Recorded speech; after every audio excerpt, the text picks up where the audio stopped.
పెద్దవాళ్ళు చెప్పారనమాట, బాబు బండి తీసేటప్పుడు బండి కింద నిమ్మకాయ పెట్టాలి నాన్న అని. మనం ఏం చేసామంటే బైక్ కొని రబ్బర్ టైర్ కింద నిమ్మకాయ పెట్టాం, ఆటో తీసుకొని దాని కింద నిమ్మకాయ పెట్టాం, లారీ తీసుకొని దాని కింద నిమ్మకాయ పెట్టాం. వాస్తవానికి వాళ్ళు పెట్టమనింది టైర్ల కింద కాదు, ఎద్దుల గుర్రాల కాళ్ళ గిట్టల కింద. ఎందుకంటే ఈ నిమ్మకాయని అవి తొక్కినప్పుడు ఆ నిమ్మకాయలు ఉండే సిట్రిక్ యాసిడ్ వల్ల వాటి కాళ్ళ గిట్టల కింద ఇన్ఫెక్షన్ పోతుందని నీకు తెలియక రబ్బర్ టైర్ల కింద పెట్టుకుంటున్నావు. ఇంతకంటే బుద్ధులు ఎంత, నువ్వు ఇంకేం కావాలి? చిన్నప్పుడు మా అమ్మమ్మ గారు చెప్పారు, రాహువు అనే ఓ రాక్షసుడు ఈ భూమిని ఈ సూర్యుడిని మింగేస్తాడు, అప్పుడు గ్రహణం వస్తుంది అని చెప్పింది మా అమ్మమ్మ. సైన్స్ డెవలప్ అయిన తర్వాత తెలిసింది మింగుడు కాదు, గ్రహం ఒకదానికొకటి అడ్డం వచ్చి అది జరుగుతుందని. మా తాత అన్నాడు ఒకసారి, ఆదిశేషుడనే నాగు భూమిని మోస్తున్నాడు రా, అందుకే ఈ పడగ మించి ఈ పడగ మీదకి మోస్తున్నప్పుడు భూకంపాలు వస్తాయి అన్నాడు. నిజమే కావచ్చు అనుకున్నా అప్పుడు ఎల్కేజీ యూకేజీ ఫస్ట్ క్లాస్. తర్వాత తెలిసింది భూమి శూన్యంలో వేలాడుతుంది అని.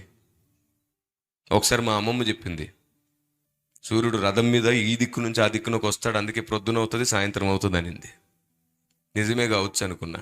సైన్స్ డెవలప్ అయిన తర్వాత మేము ఎదిగిన తర్వాత చదువుకున్న తర్వాత తెలిసింది సూర్యుడు అసలు కదలనే కదలడంట, ఉన్న చోటే ఉంటాడు.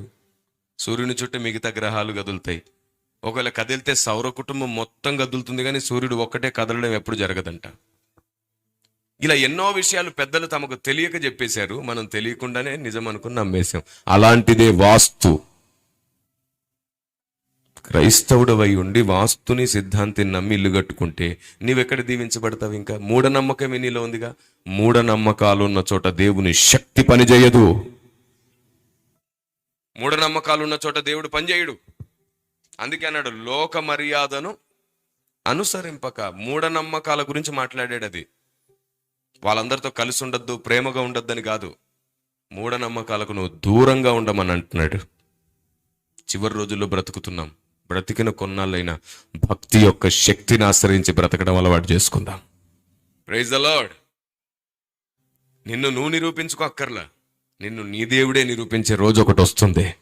అప్పుడు నీ ముందు నోరెత్తిన ప్రతి నోరు, ప్రతి తల దించబడుతుంది, నీ తల ఎత్తబడుతుంది.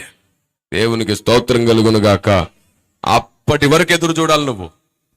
భక్తి జీవితం అంటేనే అది గాయాలు, అవమానాలు, నిందలు, మాటలు పడినా కూడా చెక్